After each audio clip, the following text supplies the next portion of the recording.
بسم اللہ الرحمن الرحیم۔ چند کلمات ماہ مبارک رمضان المبارک شہر برکت کے حوالے سے مجھے آپ حضرات کی خدمت میں پیش کرنا ہے، اور یہ وہ کلمات ہیں کہ جو ہمارے اور آپ کے آخری نبی حضرت محمد مصطفیٰ صلی اللہ علیہ وسلم نے ارشاد فرمائے ہیں۔ لہذا رحمت اور برکت اور مغفرت، اس مہینے میں 30 دن ہیں، 30 دن میں 10 دن رحمت برسے گی، 10 دن برکت برسے گی، اور 10 دن میں ہم تمہیں نار جہنم سے آزاد کریں گے۔ لہذا یہ جو ارشاد ہے رحمت لے کے آیا ہے، برکت لے کے آیا ہے، اب آپ خود اندازہ لگا لیجئے 11 مہینوں میں آپ کس کے دسترخوان پہ کھاتے ہیں؟ اپنے ہی دسترخوان پہ کھاتے ہیں، اپنے ہی پیسے سے کھاتے ہیں، اپنی ہی کمائی کھاتے ہیں۔ چاہے آپ جتنے بڑے رئیس ہوں، چاہے جتنے بڑے دولت مند ہوں، چاہے جتنے بڑے صاحبان اقتدار ہوں، لیکن مجھے ماشاءاللہ جتنے جوان بیٹھے ہیں، جتنے بزرگ بیٹھے ہیں، وہ میری بات کی تائید کریں گے۔ جو دسترخوان آپ کا رمضان المبارک میں ہوتا ہے، پیسہ آپ کا، کمائی آپ کی، دولت آپ کی، بینک بیلنس آپ کا، سب کچھ آپ ہی کے ہاتھ میں ہے، لیکن آپ وہ 11 مہینوں میں نہیں کھا پاتے جو ماہ مبارک میں کھا پاتے ہیں۔ ایک ایک دسترخوان پہ ہزاروں ہزاروں نعمتیں ہوتی ہیں۔ یہیں سے پتہ چلتا ہے 11 مہینوں میں تم بندوں کے مہمان تھے، 12ویں مہینے میں تم خدا کے مہمان ہو۔ تو وہ نعمتیں جو آپ کو 11 مہینوں میں میسر نہیں آتی، وہ نعمتیں آپ کو اس مہینے میں ملتی ہیں۔ جوانوں آپ غور سے سننا، چونکہ رمضان المبارک جوانوں ہی کے لیے ہوتا ہے، انہی کی تربیت دینا ہے، انہی کو سمجھانا ہے، انہی کو بتانا ہے۔ بزرگوں کا پیریڈ گزر گیا ہے، اب آپ کا پیریڈ ہے، لیکن کہیں الٹا نہ ہو جائے کہ جو بزرگ حضرات ہیں وہ رمضان سے فیض اٹھا لیں اور جو جوان ہیں وہ مستی ہی میں رہ جائیں۔ اور میں ان بزرگوں سے بھی کہنا چاہتا ہوں کہ جو جوان آفس میں جاتے ہیں تو ماں باپ انہیں جلدی سحری میں اٹھانا پسند نہیں کرتے، یہ تو آفس میں جائے گا، اسے روزے کے لیے نہ اٹھائیے۔ ماں باپ 75 سال کے ہیں، ماں باپ 60 سال کے ہیں، وہ روزہ رکھ رہے ہیں، مگر بچے کو روزہ رکھنے نہیں دینا چاہتے ہیں، حالانکہ یہ بچہ نہیں ہے، 15-20 سال کا جوان ہے۔ تو یاد رکھیے، میں ایسے ماں باپ کو اس آن لائن کلاس میں ایک بات کہنا چاہتا ہوں، عقل مندی یہ نہیں ہے کہ خود کو جہنم سے بچا لیں، عقل مندی یہ ہے کہ اپنے آپ کو بھی جہنم سے بچائیں، اپنی اولاد کو بھی جہنم سے بچائیں۔ روزہ جہنم کی سپر ہے۔ یہ کیسے ماں باپ ہیں جو اپنے آپ تو بڑھاپے میں جہنم سے بچنا چاہتے ہیں اور جوان کو سحر میں نہیں اٹھاتے؟ یہ تو آفس میں جائے گا۔ کمال یہی تو ہے، اس کو ڈبل ثواب ہوگا۔ روزی کمانے کے لیے حلال گیا ہے تو اس کا بھی اجر ملے گا، اور روزہ رکھ رہا ہے اس کا بھی اجر ملے گا، اس کو تو ڈبل ثواب ملے گا، اس کی تو عظمت اور زیادہ بڑھے گی۔ تو لہذا پہلا مسئلہ یہ ہے کہ یہ اللہ کا مہینہ ہے، یہ 3 پیغام لے کے آیا ہے، 3 انعام لے کے آیا ہے، رحمت، برکت اور مغفرت۔ اور اس کے بعد سنیے، اس کے دن تمام دنوں سے بہتر، اس کی راتیں تمام راتوں سے بہتر، اس کے گھنٹے تمام گھنٹوں سے بہتر، اس کی منٹیں تمام منٹوں سے بہتر۔ اور پھر ارشاد فرمایا، بڑا عجیب و غریب جملہ ہے، وَهُوَ شَهْرٌ دُعِیتُمْ فِیہِ إِلَىٰ ضِیَافَةِ اللَّهِ۔ اس سے بڑا جملہ میرے پاس نہیں ہے، میرے پاس سے مطلب میرا نہیں ہے، نبی کا جملہ ہے۔ میری نظر میں اس سے بڑی فضیلت آپ کی کوئی ہو ہی نہیں سکتی۔ مجھے آپ یہ بتائیے، اگر آپ کو اپنے یہاں دعوت پہ گورنر بلا لے صوبے کا اور آپ کو کارڈ بھیجے، آج آپ میرے ساتھ کھانا کھائیں، آپ کتنے خوش ہوتے ہیں؟ ایک غریب سے آدمی کو گورنر نے اپنے دسترخوان پہ بلا لیا تو کتنا خوش ہوتا ہے؟ چلیے، گورنر سے بڑا کیا ہوتا ہے؟ پردھان منتری مثلا ہے، پردھان منتری نے بلا لیا آپ کو اور یہ کہا میرے ساتھ آپ کھانا کھائیے گا، آپ کتنے خوش ہوں گے؟ میرے خیال میں وہ کارڈ دکھاتے پھریں گے، لوگوں سے کہیں گے مجھے اتنے بڑے آدمی نے بلایا ہے۔ تو اگر کوئی چھوٹے سے آدمی کو بڑا آدمی اپنے یہاں مہمان کر لے تو وہ پوری دنیا میں فخر کرتا پھرتا ہے۔ رمضان المبارک کا کمال یہ ہے کہ اس مہینے میں آپ کسی پی ایم کے مہمان نہیں ہیں، آپ کسی صدر کے مہمان نہیں ہیں، آپ کسی بڑے آدمی کے مہمان نہیں ہیں، بلکہ ایک بندہ اپنے معبود کا مہمان ہے۔ اللہ کیا کہہ رہا ہے؟ نبی کیا کہتے ہیں؟ وَهُوَ شَهْرٌ دُعِيتُمْ فِيهِ إِلَىٰ ضِيَافَةِ اللَّهِ، یہ وہ مہینہ ہے کہ جس میں بندہ اللہ کا مہمان ہوتا ہے۔ کس کا مہمان؟ 11 مہینے میں کس نے کھلایا اپنے دسترخوان پہ؟ ذرا بولیے گا تھوڑا سا۔ 11 مہینے میں آپ کو کس نے کھلایا؟ اللہ نے۔ 11 مہینے میں بھی آپ کو اللہ ہی کے دسترخوان پہ ملا، لیکن اگر رمضان المبارک میں کہے تم ہمارے مہمان ہو، یعنی جس کو روز کھلاتا ہے اس کو اگر 1 مہینے کے لیے مہمان کر لے، تو جب ایک خاکی بندہ کسی کو مہمان بلاتا ہے تو جب اس کا دسترخوان اتنا وسیع ہو جاتا ہے اس دن، تو جب تمہارا معبود تمہیں بلا رہا ہے، جس نے 11 مہینوں میں اتنا کھلایا، اس نے رمضان المبارک میں اپنا مہمان بنا لیا۔ اور جب مہمان بنایا تو اب مہمانی کی ابتدا کہاں سے ہوتی ہے؟ آذان صبح سے شروع ہوتی ہے، مغرب کی اذان پہ آپ کی مہمانی ختم ہوتی ہے۔ اس کے میں آپ کے لیے ایک ہوم ورک دینا چاہتا ہوں اس رمضان المبارک میں، کہ روایت میں موجود ہے، تمہارے چوتھے امام امام زین العابدین نے فرمایا، سنیے کیا فرمایا۔ امام فرماتے ہیں، اتنا ہلکا ہوم ورک ہے جسے آپ سب کر سکتے ہیں جوانوں، کہ جو انسان 1 مرتبہ سحر میں اور 1 مرتبہ افطار میں، 10 دفعہ نہیں، 20 دفعہ نہیں، 25 دفعہ نہیں، 1 مرتبہ سحر میں، 1 مرتبہ افطار میں اگر انا انزلنا پڑھ لے، یعنی جب روزہ شروع کرے تو انا انزلنا، جب روزہ ختم کرے تو انا انزلنا، 1 دفعہ پڑھ لے، 1 دفعہ شروع میں، 1 دفعہ ابتدا میں، تو جو انسان نبی کے زمانے میں موجود ہو، نبی دشمنوں سے جنگ کر رہے ہوں، آپ اس جنگ میں شریک ہوں، آپ کو دشمن قتل کر دیں، آپ کو دشمن شہید کر دیں، آپ اپنے خون میں لت پت ہوں، تو جتنا ثواب اس شہید کا ہے جو اپنے خون میں لت پت ہو نبی کے ساتھ، اتنا ہی ثواب اس کا ہے جو 1 دفعہ انا انزلنا شروع میں پڑھ لے، 1 مرتبہ انا انزلنا بعد میں پڑھ لے۔ کیسا ہوم ورک ہے یہ؟ مطلب آپ کو یہ مشکل کام ہے، آپ کر نہیں سکتے یہ؟ مطلب یہ بتائیے بھاری ہے یا آسان ہے؟ بہت آسان۔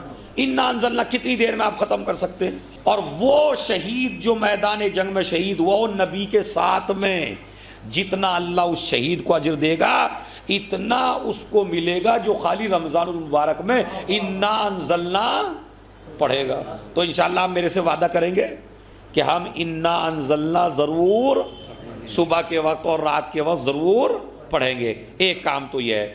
اس کے بعد ایک چھوٹا سا وظیفہ اور بتاتا ہوں، مجلس تمام ہے۔ ارشاد ہوتا ہے نومکم فی عبادت، اس میں تمہارا سونا بھی عبادت ہے، یعنی روزے دار کا سونا، خراٹے لینا، کروٹیں بدلنا عبادت ہے۔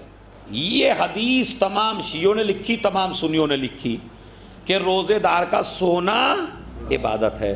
اب میں ایک جملہ کہہ دوں تاکہ آپ سست نہ پڑ جائیں، مومن کا سونا عبادت بن جائے تو سب کی سمجھ میں آتا ہے، علی کا سونا عبادت بن جائے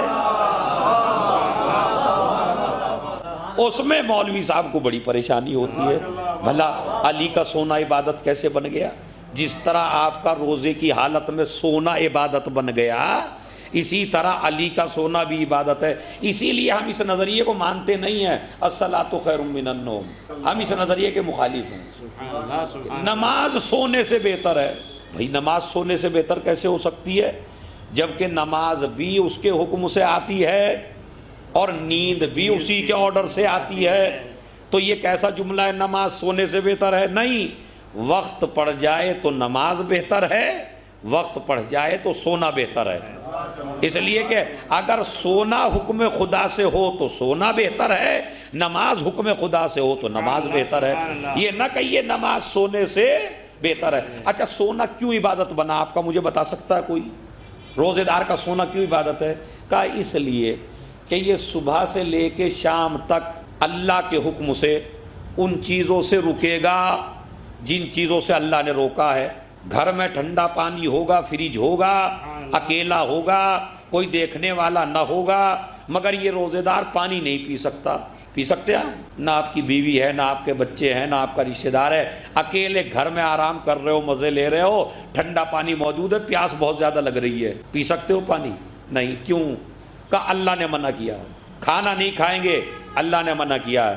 تو ان چیزوں سے جو آپ رکے، صبح سے لے کے شام تک جن چیزوں کو اللہ نے حرام کر دیا تھا، قرار دیا تھا، ان سے رکے یا نہیں رکے؟ تو یہ جو آپ رکے، یہ کس کے آرڈر سے رکے؟ اللہ کے آرڈر سے. تو اگر کوئی مومن صبح سے لے کے شام تک ہر کام میں اللہ کی مرضی دیکھے تو اس کا سونا عبادت بن جائے. اور جو علی اپنی پوری زندگی میں کوئی قدم ہی نہ اٹھائے، تو جس طرح آپ کا سونا عبادت ہے، اسی طرح علی کا بھی سونا عبادت ہے. پھر فرماتے ہیں انفاسکم فیہ تسبیح، روزے کی حالت میں تمہارے سانسوں کو اللہ تسبیح بنا دیتا ہے. اس سے قیمتی مجلس نہیں ہو سکتی جو میں آپ کو بتا رہا ہوں. کیا؟ روزے دار کا سانس لینا، ایک سانس اللہ ایک تسبیح بنا دیتا ہے. جتنا ثواب ایک تسبیح میں ہوتا ہے، اتنا ہی روزے دار کو سانس لینے میں ہوتا. 1 منٹ میں کتنے سانس لیتے ہو آپ؟ کتنے سانس آتے ہیں 1 منٹ میں؟ اور یہیں سے میں آپ کو دقت سمجھاؤں. لوگ کہتے ہیں ہمیں اللہ دے ہی کیا رہا ہے. ارے جو 1 منٹ میں 5 دفعہ تمہیں موت سے بچا لے اسے خدا کہتے ہیں. ورنہ اگر سانس آئے، باہر کی ہوا اندر لے جائیں لیکن اندر سے باہر نہ آئے، مر گئے یا نہیں مر گئے؟ یا اندر باہر کی ہوا اندر نہ جائے، مر گئے یا نہیں مر گئے؟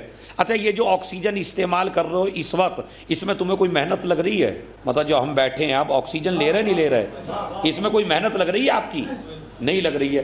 تمہارا سانس لینا عبادت بن جاتا ہے. صبح سے شام تک کے روزے دار کتنے سانس لیتا ہے؟ پتہ نہیں کتنے لیتا ہوگا. اللہ اس سانس کو تسبیح بنا دیتا ہے. اور اب آسان سا ہوم ورک، من تلا فیہ آیۃ من القرآن کان لہ مثل اجر من ختم القرآن فی غیرہ من الشہور. نبی فرماتے ہیں پہلے تو آپ یہ بتائیے قرآن میں آیتیں کتنی ہیں؟ قرآن مجید میں کتنی آیات ہیں؟ کوئی ہے مومن بندہ جو بول پڑے؟ 6666. اب ذرا زور سے بول دیجئے سبھی.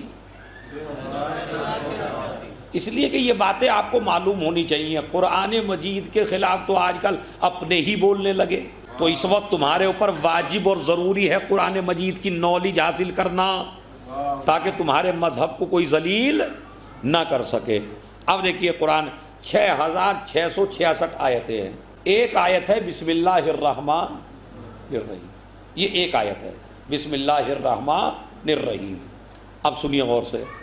نبی فرماتے ہیں جو انسان رمضان المبارک میں ایک آیت پڑھے گا، ایک آیت پہ ایک قرآن کا ثواب ہے. غور کیا آپ نے؟ کتنی آیت پر؟ ایک آیت پہ ایک قرآن. اور اگر آپ نے ایک قرآن ختم کر لیا تو کتنے قرآن ہو گئے؟ 6666 قرآن. اسی لیے تو کہا گیا کہ رمضان کے ڈکشنری میں معنی چیک کریے. رمضان کے معنی ہے سورج کی دھوپ ریت کے اوپر پڑے اور ریت کے اندر دالا جلانے کی طاقت پیدا ہو جائے، یعنی اتنی تیز دھوپ پڑے کہ ریت میں جلانے کی کیفیت پیدا ہو جائے. جس طرح جلتا ہوا تپتا ہوا ریت دانے کو جلا کے راکھ کر دیتا ہے، یہ ڈکشنری میں معنی ہے رمضان المبارک کے. تو رمضان کو رمضان اسی لیے کہتے ہیں، یہ مومن کے گناہوں کو جلا کر ایسے راکھ کر دیتا ہے کہ مومن ایسا ہو جاتا ہے جیسے ماں کے پیٹ سے ابھی پیدا ہوا. اچھا کیوں ہو جاتا ہے وہ سن لیجئے. یہ رمضان کے معنی بتائے. رمضان کے معنی ہے گناہوں کو جلا کر راکھ کرنے والا. اب آپ دیکھیے راکھ کیسے ہو جائیں گے خود ہی. ایک آیت پہ ایک قرآن. ایک قرآن ختم کر لیا 6666 قرآن کا ثواب تمہارے نامہ اعمال میں لکھا گیا. اچھا سنیے سورہ فاتحہ. ایک سورہ فاتحہ یہ میں اپنے جوانوں کو سمجھاتا ہوں، چونکہ یہ باتیں ویسی مجلس میں نہیں ہوتی لیکن آج کی مجلس میں ہو سکتی ہیں، کیونکہ بڑا پاکیزہ مجمع، بڑا مخلص مجمع اور جوانوں کا مجمع. تو یہاں میں یہ بات کر سکتا ہوں، گھر کی مجلس ہے. اور وہ یہ فاتحہ کو کھانے سے ہم نے جوڑا ہے، ورنہ فاتحہ کا کوئی تعلق کھانے سے نہیں ہے. مثلا ابھی ہم نے فاتحہ پڑھوائی، پہنچی یا نہیں پہنچی؟ پہنچی. جمعے میں پڑھوائی وہ بھی پہنچی. ابھی میں نے پڑھوائی کون سا کھانا رکھا تھا میرے سامنے؟ تو یہ جو سورہ فاتحہ آپ پڑھتے ہیں اس کا کھانے سے کوئی رابطہ، اگر کھلا دے تو کوئی کرم ہے اس کا، لیکن فاتحہ کو اللہ نے کھانے سے نہیں جوڑا۔ کیوں؟ اگر اللہ فاتحہ کو کھانے سے جوڑتا تو رئیس لوگ اپنے مرحومین کا ایصال ثواب کر پاتے، غریب لوگوں میں اتنی ہمت نہ ہوتی کہ اپنے رشتہ داروں کا ایصال ثواب کر سکیں۔ اللہ نے فاتحہ کو کھانے سے الگ کر کے بتایا تاکہ امیر بھی ایصال ثواب کر سکیں، غریب بھی ایصال ثواب کر سکیں۔ کوئی رابطہ کھانے کا فاتحہ سے نہیں ہے۔ آپ بغیر فاتحہ کے کھانا کھلا دیجئے وہ بھی پہنچ جائے گا، بغیر کھانے کے فاتحہ پڑھ دیجئے وہ بھی پہنچ جائے گی، کھانے سے کوئی رابطہ اس کا نہیں ہے۔ اب میں آپ کو بتاؤں ایک فاتحہ کا ثواب کیا ہے۔ 11 مہینوں میں ایک قرآن ختم ہوتا ہے بسم اللہ میں، ایک قرآن ختم ہوتا ہے سورہ الحمد میں، ایک قرآن ختم ہوتا ہے 3 دفعہ قل هو اللہ میں۔ تو ایک سورہ فاتحہ کا ثواب کتنا ہو گیا؟ ہاں بھائی، گاڑی پھنسی ہوئی ہے، ڈرائیور سے نہیں نکلتی پھنسی ہوئی گاڑی۔ کتنے قرآن مجید ختم ہو گئے؟ نہیں 5 نہیں 3، ایک بسم اللہ میں، ایک الحمد میں، اور ایک 3 مرتبہ قل هو اللہ میں۔ چونکہ روایت ہے جس نے 3 مرتبہ قل هو اللہ پڑھ لیا سونے سے پہلے، یہ روایت بھی سنا رہا ہوں، اس نسخے پہ بھی عمل کیجیے گا، بڑی قیمتی بات بتا رہا ہوں کہ اگر کوئی مومن رات میں سونے سے پہلے 3 دفعہ قل هو اللہ پڑھ لے تو گویا کہ اس نے پورا قرآن۔ یہ چھوٹی چھوٹی باتیں ہیں جسے ہم اپنی زندگی میں جگہ نہیں دے پا رہے۔ کون سا جوان ہے جو نہیں کر سکتا؟ یہ کر سکتے نہیں کر سکتے؟ 3 مرتبہ قل هو اللہ پڑھنے میں ایک قرآن مجید ختم ہوتا ہے۔ تو ایک سورہ فاتحہ میں کتنے قرآن ختم ہوئے؟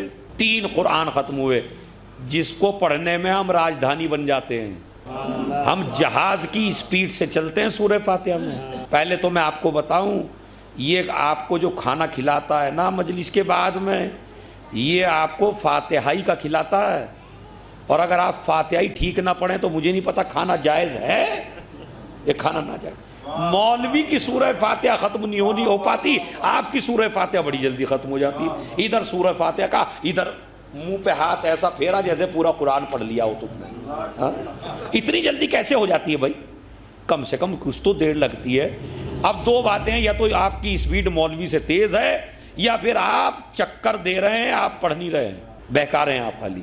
تو سورہ فاتحہ 3 قرآن کا ثواب ایک مرحوم کو جاتا ہے ایک سورہ فاتحہ میں۔ اب ذرا غور کیجئے، آئیے مجلس تمام ہے، بس اسی نقطے کے بعد نبی نے کیا فرمایا؟ جو انسان رمضان المبارک میں ایک آیت کی تلاوت کرے اسے ایک قرآن کا ثواب ہے۔ آئیے سورہ فاتحہ میں کتنی آیتیں ہیں وہ گناتا ہوں۔ 7 آیتیں ہیں سورہ الحمد میں، اور بسم اللہ کے ساتھ 5 آیتیں ہیں ایک مرتبہ قل هو اللہ میں۔ تو 3 مرتبہ قل هو اللہ میں کتنی ہو گئی ہیں؟ 15۔ 3 مرتبہ قل هو اللہ میں ہو گئی 15، 7 مرتبہ ہو گئی سورہ الحمد میں، کتنی آیتیں ہو گئیں؟ 22 آیتیں۔ نبی کیا کہتے ہیں؟ کوئی ذاکر نہیں کہہ رہا، کوئی مولوی نہیں کہہ رہا، نبی کیا کہتے ہیں؟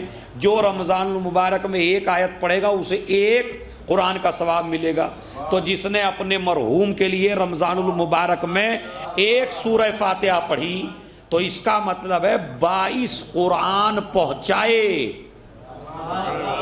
تو کم سے کم رمضان المبارک میں اتنا ہی کر لیجئے، ایک سورہ فاتحہ اپنے مرحومین کو سحر میں پڑھ لیجئے، ایک سورہ فاتحہ افطار کے بعد پڑھ لیجئے، 22 قرآن سحر میں پہنچائیے، 22 قرآن افطار میں پہنچائیے۔